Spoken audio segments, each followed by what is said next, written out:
let us. Hello, everyone. Thank you for joining us for another stream of Orbit. Today we have for you air horns to wake you up because it could be early where you are. So thanks for joining us. And now you're awake. But we have awesome stuff today. So we're going to talk about that and share it with you. And I have with me, as always, Trevor Blades. Thank you so much for hanging out, Blades. Hello. My pleasure to be here, Kurt. Was it your pleasure to receive the air horns? Oh yeah, no, yeah? the air horn was perfectly necessary. I needed a little something to get the brain moving today. That's what I'm talking about. Yeah, what's up, Kyle? What's up, Xander, Robert, Rico, everybody in the chat? Thank you all for coming and hanging out with us on a Monday. We love to have you. Yeah, coffee for your ears. That's exactly what the air horn is. I couldn't have put it better myself. No, absolutely not. And Kyle, to answer your question, we were talking about switching over, and I was like, "Let us," and then that just like devolved into lettuce. Lettuce. Yeah, lettuce. Yeah, so yeah, that is how that came about. But yeah, we're excited to have y'all join us. I hope you had a good weekend. Love to know what you did. Hey, Auth0 in the chat. That's what I'm talking about. Yeah, love to have you. Yeah, so let me know how your weekend went, because I'm curious, and I'll tell y'all just a little snippet of my weekend. I had a lot of fun things going on, but I was just showing Blades. The funnest thing I did this weekend was make this, and I hope it's coming into focus some, because what that is a gnome village. I have built a tiny gnome village onto my shelving, and it's gonna grow over time, so expect to see more. But yeah, it was a lot of fun. Real lot of fun. A home for your gnomes. A home for your gnome. Yeah, so that's what we got going there. Yeah, it's the best. It's the best, and I can't wait to evolve it, because this was really just like 10 minutes of like, here's a couple houses and stuff. I mean, I haven't thought this village out well, right? Like, where's everyone going to park? There's no paths. How do they get from, you know, one shelf to the other? So we really got to go back to the drawing board and figure out what the home village is going to look like.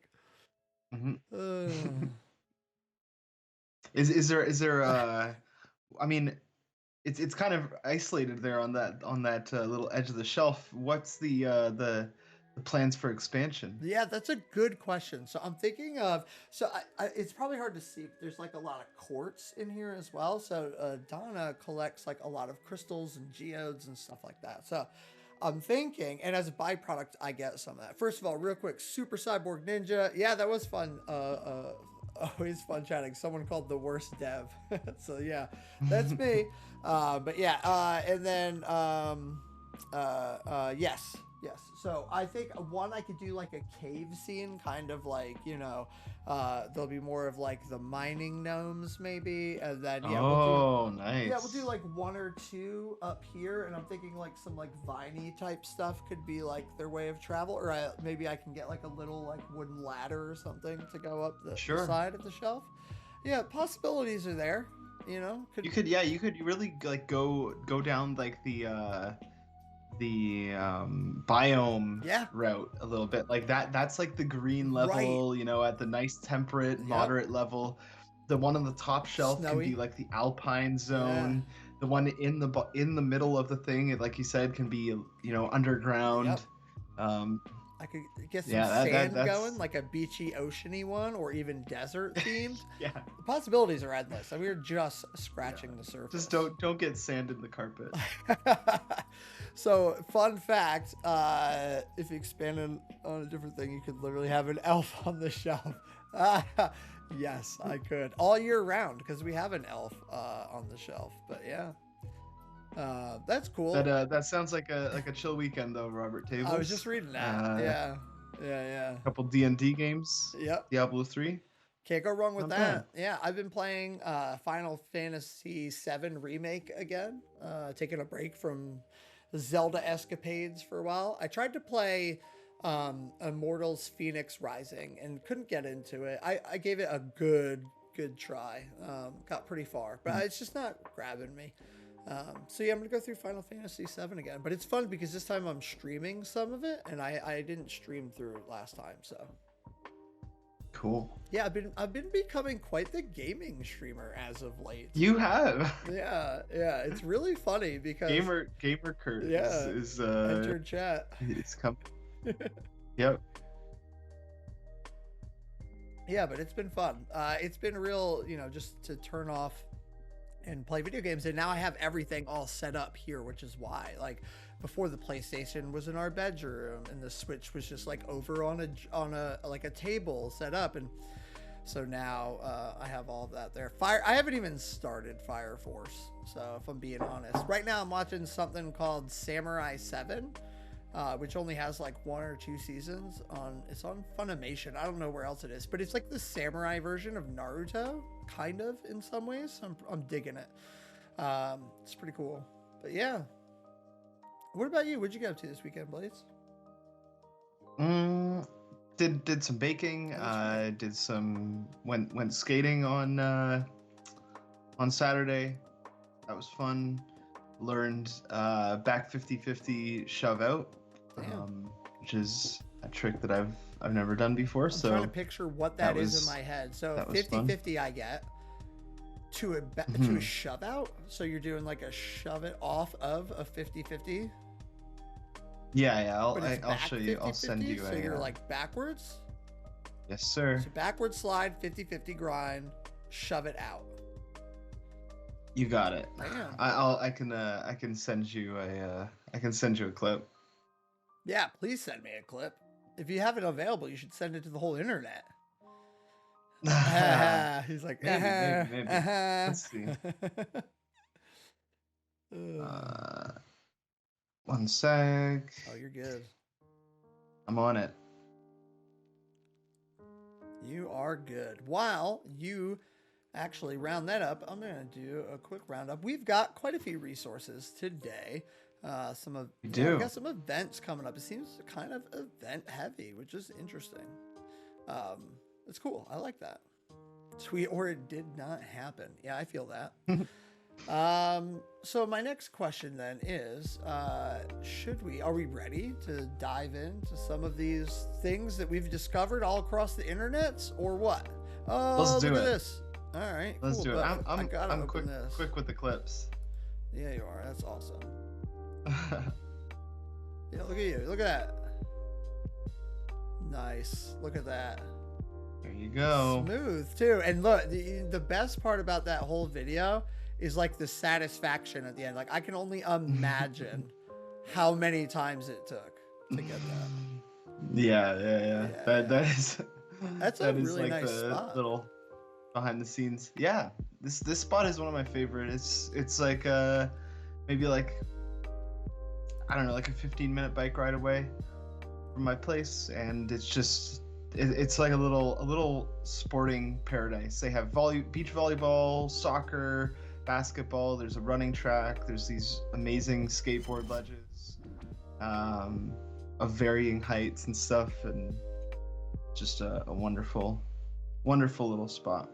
That's awesome. Well, I brought it up on screen just in case folks at home didn't get the chance to open it. So check it out. Here we go. Boom. Shove it off. Yeah, that's nice. That's nice. Yeah, it's such a long, smooth. It's not a rail. What would we call this? Ledge. A ledge. Thank you. Yeah, that's pretty awesome. So I'm gonna let that play. I'm gonna let that play while I go get our first link. We'll just let the folks celebrate in that with you. All sure. Right.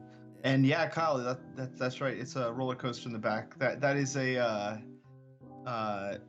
on the other side of that fence is the Pacific National Exhibition, or the PNE, which is like just a big seasonal theme park.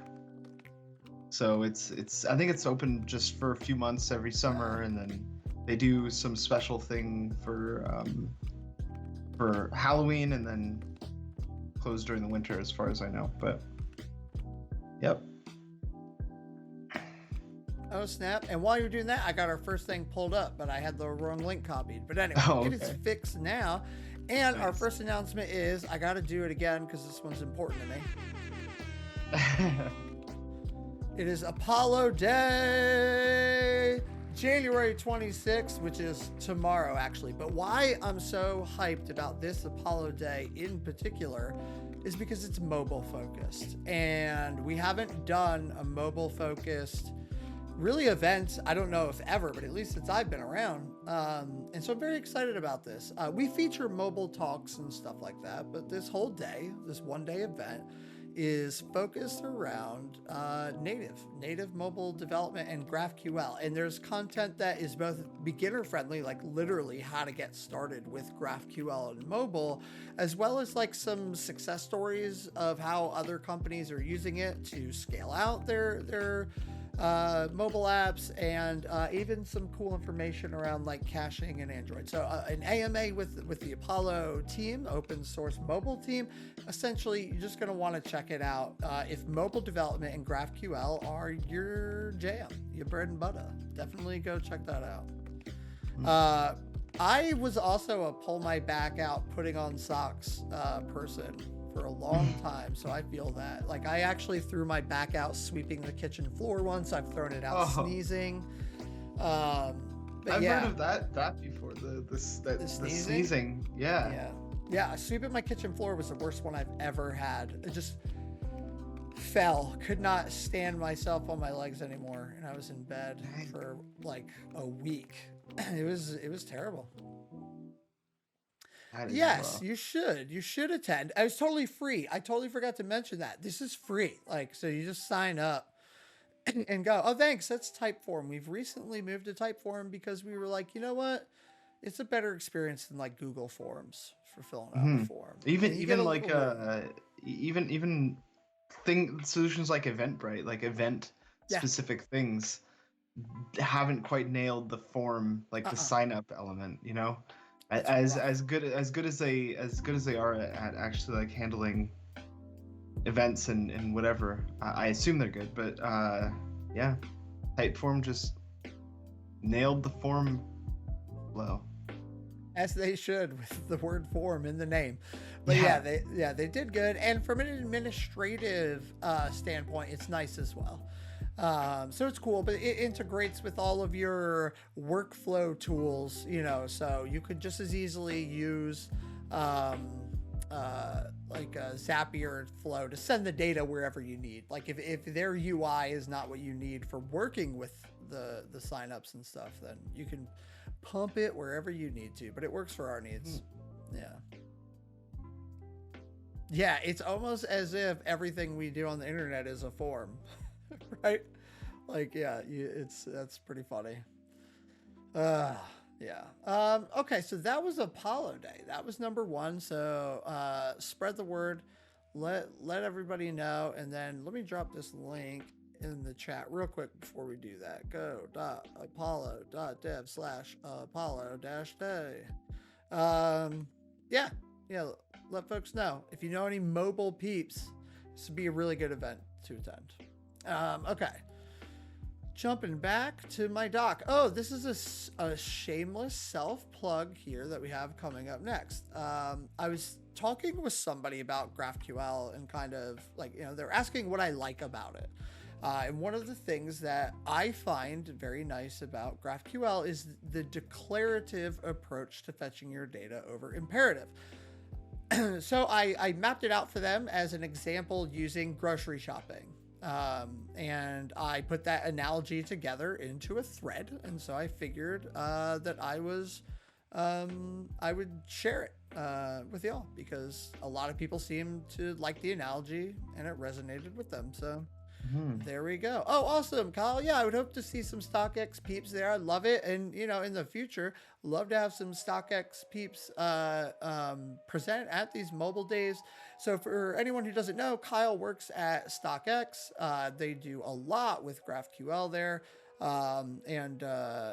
If you're not familiar with StockX, I'm going to murder the phrase here, but it's almost like a bidding trading platform, almost like trading stocks, but for merchandise, right? Like hard to get and very awesome merchandise. So I hope I got that right. You'll get there. The PR issue, no worries. But yeah, so okay, so back to GraphQL and stock market of things. Boom, that's what I should have just said. Yeah. To GraphQL and REST and grocery shopping. So my analogy goes kind of like this. Using REST is a lot like doing your own grocery shopping, in that you go to the grocery store, that's the API. There are aisles, those are the endpoints. And you have to know what you need, right? And you go and fetch it from those aisles. Now, here's one thing that I actually didn't add in the Twitter thread, which is also true, which is that for this analogy to hold, you would actually have to bring home every item from each aisle that you have to enter with you and then sort out the things that you need. I didn't mention that in the thread, but I wish I would have. But essentially, that's like the gist. That's what REST is. It's I go to the grocery store, I show up to the API, and then I go to the endpoints, to the aisles, I pick out the things that I need, I bring it all together at the end, and then I would check out with it, right? Like I'm responsible for doing all of these things. With GraphQL, it's more like using something like your grocery store's curb pickup. You, instead of going in and doing the shopping, you go and fill out a list, right? You decide what it is that you need specifically. You don't care about the locations in the store. You just say, I need milk. And so you get milk, and I need eggs, and you get that. And you don't worry about where any of it comes from. And then it's all just delivered to you, right? And that's the declarative approach. And so I thought that was a good analogy. A lot of folks did not think it was a good analogy as well, and they let me know that. But I thought it was a good analogy. I still think it stands, except that it would actually be worse in that you have to bring home every item from the aisles you visit, and then sort out what you need after you get home. But what was the main counterpoint to it, out of curiosity? It was really not. It went from me just like raising a point about declarative versus imperative, and folks getting into like how you can use REST in places you can't use GraphQL. And okay, that is fair. There's like certain use cases, but I'm talking about for targeting APIs programmatically. I do find it in about 99% of use cases easier to use or more worthwhile to use GraphQL. But like some people are like, yes, but like, you know, with REST, like you can do GET requests. So you can return like HTML or JSON or a bunch of things. So the same endpoint could serve multiple needs. It could render a web page as well as return raw data, as well as do a lot of other things. And like, you can't really do that with GraphQL. Fair. Cool. Yeah. Cool. The other point that was raised, but that's not the use case, right? That's not what we use it for. Yeah. That's not. That's kind of like it's kind of like beside the point. Like you don't. I wouldn't award extra points for doing for a thing being able to do things that we didn't need it to do, care about doing in the first place. Yes, exactly. So that was it. And then the other thing that comes up, which always comes up, which people use just the word caching as a whole, which is not true, is edge caching. Edge caching is a different story in GraphQL than it is in REST. And for the last X amount of years, REST has been the default. And so edge caching is configured to work around REST. All the sources that work out of the box work with REST. I do want to point out that that's not inherent of REST, and that's inherent of all these tools building themselves to work out of the box with REST, and that tools could be built to work out of the box better with that. Oh, we're getting spammied up in the chatty. We got two coming in. Oh, cool, thanks. And that's just indicative of like people not doing that with REST or with GraphQL yet. But like you can use Varnish and Vickel's VCL files to cache all of your GraphQL requests, even though they're coming through post. You do check to see if it's a post, check to see if the operation has query in it and not mutation and not subscription, right? And then boom, you can cache everything that's a query. So based on the variables, based on everything. So you can do it. It takes you a couple hours to set up. It's not out of the box, but you can do it. But that's the other argument I always get, caching. Yeah. Yeah, it's I that is certainly like Yeah, I mean, I think that there's definitely compelling reasons to use either. I think for like you said, for 99% of the use cases of building a web app, or the cases that I would find myself in, GraphQL is the tool of choice. But just like Kyle said, some people love GraphQL, some people love REST. Both are perfectly valid. Yeah. Like there's been I've had times in the last 2 years since I started using GraphQL that I've used like made a REST endpoint just because that was the right tool for the job. Yep. And so that's really what it all boils down to is Absolutely. like, what are you trying to do? Are you doing something that would it's like here's an extension on your analogy. Let's say I'm going to the grocery store and all I need is a bag of flour. I just need a single bag of flour. I'm going to the store, grabbing my bag of flour and walking out. Give me my flour, I'm out. I'm gonna pay first, of course. But in that case, just picture you running out with a bag of flour. Yeah, picture that's REST. Yeah. Or that's a case where like REST is still better, like easier, better. Yeah. Or but if I have a laundry list, if I'm cooking Thanksgiving dinner, I'm gonna want that delivered to me via GraphQL. I want to just get the things that I'm looking for. I don't want to spend time searching the aisles. Nope. Throwing things in my cart that I put in there just because I was hungry. Yep. Yeah. And this doesn't even get into like whole other discussions. But like, I love that QA testing meme, by the way. It is the best. But yeah, REST is the square hole, right? So So long story short, I thought it was a good analogy. I stand by it. I think when you're working with a data layer intensely, you're going to work with this API a lot. You're not doing a single call off to some, thing. You're going to want GraphQL in most cases. And that's just where I stand with it. That's why I'm literally here on this stream right now, advocating on behalf of GraphQL and Apollo, because I think GraphQL is amazing and Apollo is an amazing way to work with it. But yeah, what's up, Will Johnson? And happy Monday. Will in the chat. Love it. Love to see y'all hanging out. Okay. What is next? That's a good question. I'm the one with the links. Let me go look. Oh, this is a good one. We all have horror stories, at least I do, from my development career. Lots of things that I wish that I had known about or done different, but there is somebody who wants to hear your stories about that related to, let me make this a little bigger. This has been a little too small. Twitter zoomed out. Who wants to hear your stories as well. So Peter's giving a talk GraphQL, wrong answers only. And I guess it seems like they're reaching out, looking for, let me get the link, for people they wants to hear your stories. So share them. And then, hopefully, I get to hear your story during this talk. So, since we're actually talking about this talk, what is this? This is GraphQL Asia in 2021. So it might also be worth checking this out as well.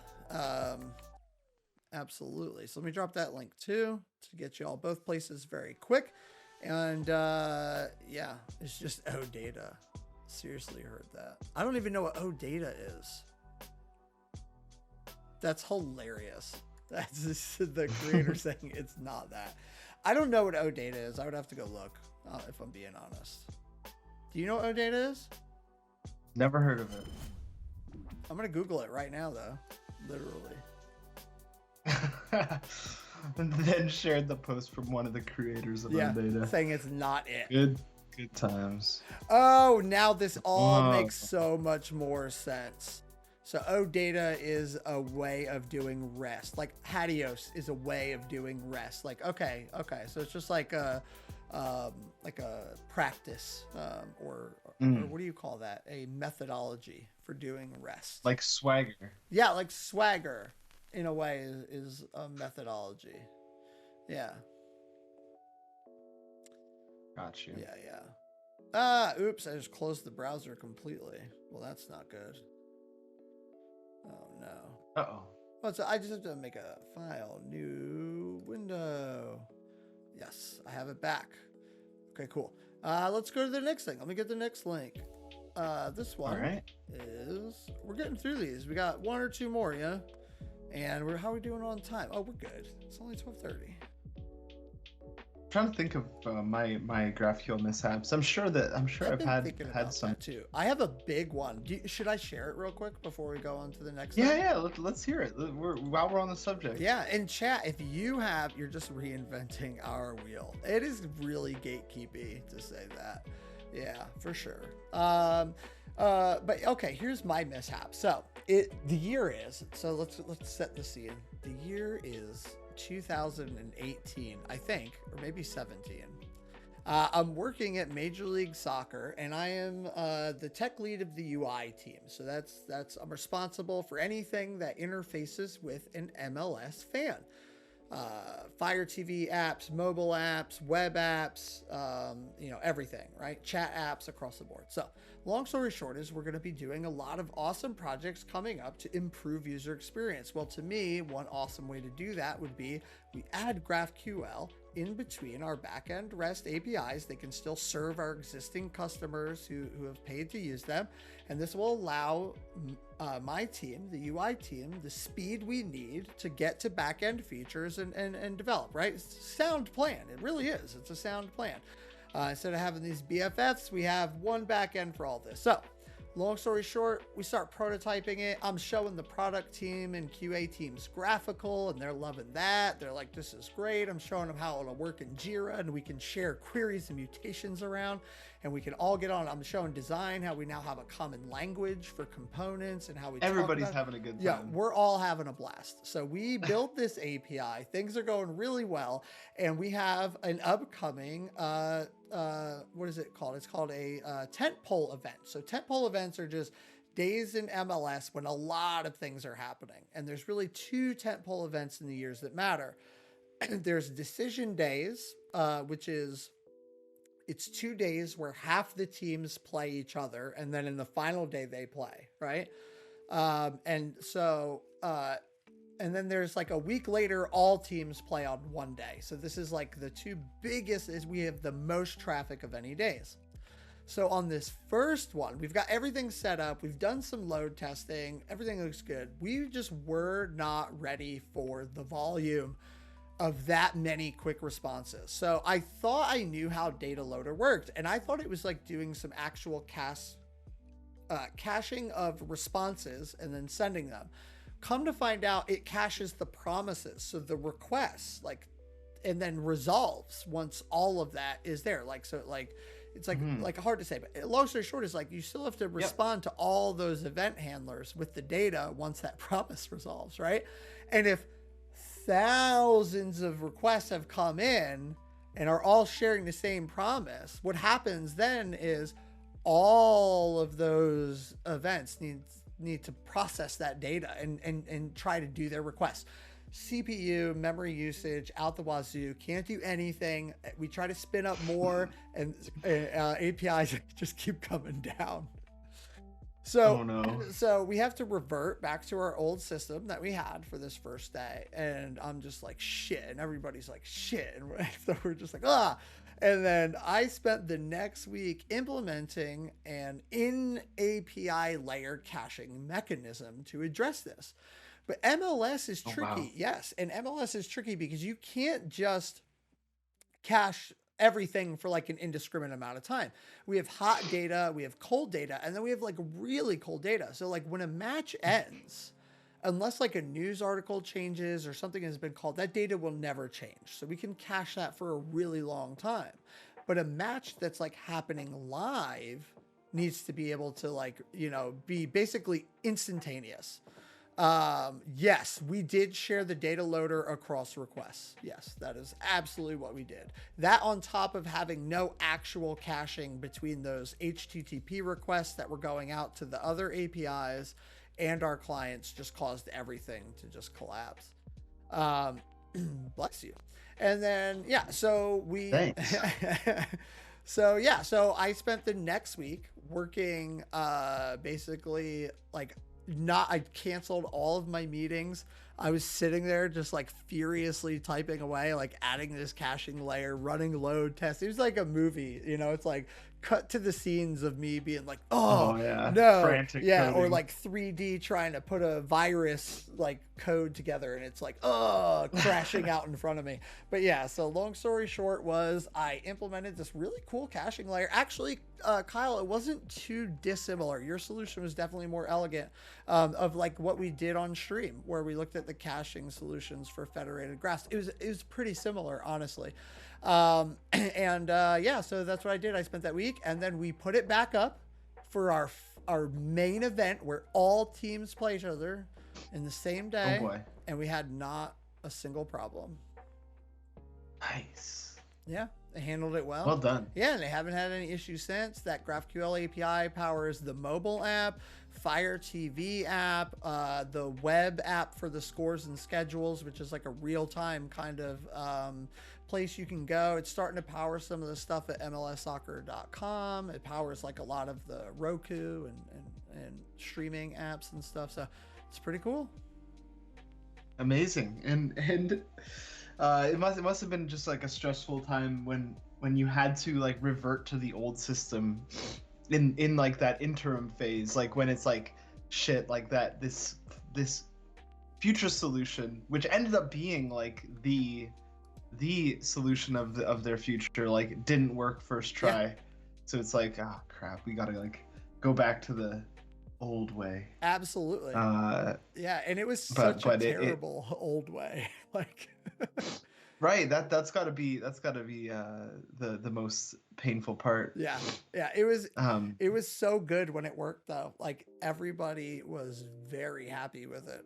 It was really cool. Like on the scores and schedule page, we have these cards for the match, and they like update and have like different like modes that they're in depending on what's happening. And like during the live game, if there's like 5 live games, if you really just need to see what the stats are and stuff, like you got all of it right there. You didn't even have to go in. It was really cool. So somebody was asking about, I was just going to get the same link. Thank you. Yeah, I was asking about that. Yeah, so the layouts are React app. It's actually React and GraphQL app. We love to eat our own dog food. But yeah, so the chat is like a browser input, and some of the stuff at the bottom is we have like our follows overlay, and then we have like memes and stuff that you can do. So it's fun, and all that is like powered by React and GraphQL. Yeah. Yep. Hell yeah. And also the kind of a key piece, like a piece of glue in that equation is the integration with the Twitch API. And I believe you're using like an NPM library that makes it easy to interact with the Twitch API. I forget what the name is, but it's a bot. It's in that repo. It's tmi.js. That's the one. TMI. Yeah. Right. But I'm also that you got it. You got it. On. Yeah, but I'm also using Twitch's webhooks for certain functionality. So. Yep. Nice. Yeah.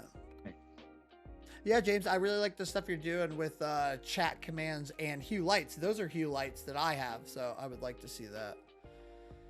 Yep. Same. So where do I run the bot? Render.com, I believe, is where it's running. I believe. Yeah, I have to check. There's like so many services. No, it is. It's Render. It's definitely Render. Yeah. Cool. Yep. Yeah, hue lights are super fun. Oops, but back to, I think I derailed. Yeah.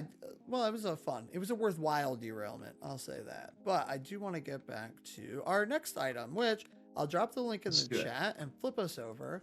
I don't have too much to say about it because I'm not a .NET developer, but I love seeing GraphQL content across other languages because, oh, guess what? There's more languages than JavaScript. So yeah, it's always great for me to come across this. I'm always on the lookout, and this looks like a fun workshop of getting familiar with .NET and GraphQL. I don't see a lot of content in the .NET community around GraphQL, but yeah, definitely check it out if you're working in that stack and GraphQL is something you might be considering, because it is a stack that exists and a lot of people work in. Yep. Yeah. Yeah, it is cool to see stuff like this. It's like, you know, we've got a lot more in common with .NET developers than you might think. I say we, but I'm specifically talking about, I guess, me being a JavaScript developer. Yeah.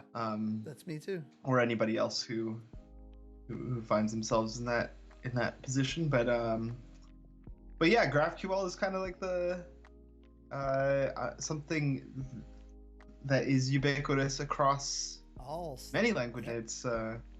Yep. It's something that a bunch of us have in common. Absolutely. And I cannot stress this enough. Absolutely. Yeah. Mm-hmm. Yeah. Yeah. So it's really cool. Have you ever watched Nathan For You? No, I haven't. Should I? Yeah, you should watch it for sure. I will check it out then. It's a great show. Recommendation. Okay, Nathan For You. I'm gonna check it out. Yeah. All right. Awesome. I think his production company or something is called Absolutely. Oh. And like the yes, I love it. The final slide of every episode is like some guy saying absolutely. That's amazing. I need to check that out. Yeah, I did not know that exists. All right, let's see what else we got here. Boop. Let me drop this in chat. Oh, it's in community too. That's interesting. Okay. It might not be his production company. Maybe it's like the both shows share the same producer or something. Yeah. Oh, that's interesting. Yeah, that is in community. I'm literally watching it right now. I'm almost done watching it through again. There you go. Gotta love it. Yeah, it's one of my favorite shows. Yeah, exactly. All the guy with the hat. Yeah. That's funny. Yeah, so check it out. Come hang out and chat about GraphQL in our first reading hangout club. Actually, this was the thing I was looking for that I couldn't find. This was it. I got you, dude. Yeah, awesome. You're the best, dude. Oh, Bob's Burgers. That's one I have in my list. I need to get to that in Fire Force. Is Bob's Burgers absolutely as well? Sounds like it. Or not, or maybe not. Or maybe Yoddled is from Bob's Burgers. I don't know. No? I think Yoddled has to do with the link. Oh. Okay. Okay, so what was I saying? Oh, super informal time to connect with others and talk about short GraphQL article. That sounds cool. And the GraphQL N+1 problem is a very real problem. It's something that you can face. Oh, that was actually another counter argument to my GraphQL story. Yes, but what about the N+1 problem? I'm like, you mean the one that like you can either stop with linting, you can stop like from your context and like error out on requests that go too many levels deep, or because you can use info to find that out, or like a million other ways to actually deal with it. It's like data loader. Yeah, data loader. You, if you're using Postgres or SQL of some form, you could use, which I discovered the other day. Prism handles this problem for you. Their ORM handles the problem for you. There's a lot of ways that you can handle this problem, and it's like there's still problems that like exist in REST. It's not like REST is just like magically all this stuff just works for you. You can actually end up with the N+1 problem in REST APIs depending on what you're calling to behind that REST API. So, and I've seen that. But anyway, this looks fun. It's a fun topic of discussion that is like one that you'll come across regularly in GraphQL and should know about. So yeah, we thought this was really fun to share with everybody. Did I drop the link in the chat? Yes, I did. Yep, we got it. Crushing it. Yeah. And Yodel is the site that's hosting the reading, as Kyle pointed out. There we go. And it should be a nice time. I'm certainly a fan of informal hangout, talking about GraphQL, as you can see by this stream that we do every Monday. And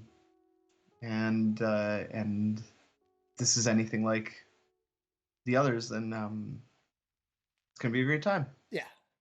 Yeah, I mean, I can't imagine it being too terrible of a time hanging out, talking about cool, solving, cool problems and a cool technology. Sounds like a good time. Yeah. Any other details we missed, Kyle? You might know, you might have other things to say about it. Otherwise, I think we covered it pretty well. Yeah. So we're getting about to the point where we're gonna wrap up. So real quick, if you have any questions or things that you've discovered, drop them in the chat now, and we'll do that while I relay this information to y'all, which is we at Apollo. Actually, maybe I'll let you take this. We just have something coming very soon. Something that like super soon that we're super duper excited about. Yes, Apollo Day is around the corner, but that's not what Kurt's referring to. No. Yeah. So my team at Apollo, the education team, has been working for the last few months on a first party, like top tier intro course about using GraphQL and Apollo. And we wanted this to be like a really immersive, interactive experience, like a full-on course where you can keep track of your progress through the course. It's split up into nice bite-sized lessons, like you might be used to if you've used Egghead in the past or something like that. And there's lots of things that we wanted to do that other platforms didn't have the capability to do, or didn't offer us. So we've been working on building our own platform to host these first party courses. And so I'm really excited to share. Kyle just asked, where do I sign up my company? That's exactly the idea. Is we want to create these as like trainings that you can put your team through at your company, and when they come out the other end, you can feel confident that they're going to be able to step into a GraphQL project right away and make an impact. But it's free. You don't have to sign them up anywhere. Technically, you just have to send them to a website. Like, this is going to be free for everyone, everywhere. You got it. So yeah, that is the that's kind of like the main pre-announcement, I guess. That's about all that I can share at this point. But is it this Wednesday or next Wednesday, Kurt? I want to say mission briefing. I think it's next Wednesday. Yeah, it's definitely not this next Wednesday. Yeah. Next Wednesday, you can join Kurt, myself, and my teammate Janessa, who helped build this platform. Yeah. We're gonna go through from top to bottom what we made, how you can sign up, how you can not even sign up, just how you can access it, how you can get your team on this platform and start learning GraphQL or start teaching GraphQL to your colleagues. And like I said, that's about all that I can share at this moment. But definitely can't wait for next Monday. I'll dive in a little deeper on Orbit, and on Wednesday we're doing a full episode about our Apollo learning platform. Yeah. So stay tuned. Catch us next week for more content about that. That'll be on the calendar real soon, and we'll make sure we announce it on the social media. So you should know. We'll know. We'll definitely keep you informed. And yeah, and you know, Blades is selling short a little bit the format of how this content is structured. I love it. It's short form videos as well as the written tutorial in front of you, and some of those parts are even interactive, and it's just like it creates like a very cohesive learning experience. So it doesn't matter how you come in there, whether it's like auditory, visual learning, learning by doing, like you're covered in all of those methods. And just the platform that they built, I can't wait to talk about that, y'all. So this whole thing's powered by MDX. And the whole authoring experience, every page of the app is literally MDX. Amazing. Absolutely amazing. Woo! Yeah, so can't wait. Can we get an air horn up in here? I was just about to hit it. You know how we do. Yeah. Yes. Yep. Yeah, built it with MDX, Gatsby, Shocker UI. We're using Apollo for GraphQL queries. It's federated. Connects to there's Apollo APIs. We're touching on all the hot new tech. Oh yeah, this thing is and the end result is pretty darn nice, I gotta say. Pretty darn nice. Yeah. Yeah, Kyle, we'll see you later. That's right. Kyle's got a stream at 7. He's doing some GraphQL stuff. Also right now working on an app, working with some World of Warcraft data, which has been a lot of fun to see. So definitely check that out. You can click on his name to get to his profile and follow him right here in chat. And I'll see you later, Kyle. But yeah, that's also going to wrap it up for us today, folks. We're coming up here on the hour. We had a lot of fun hanging out with you, discussing all this stuff, sharing terrible GraphQL memories, as well as some other fun stuff. Like, let's not leave out my tiny gnome village, the real star of the show.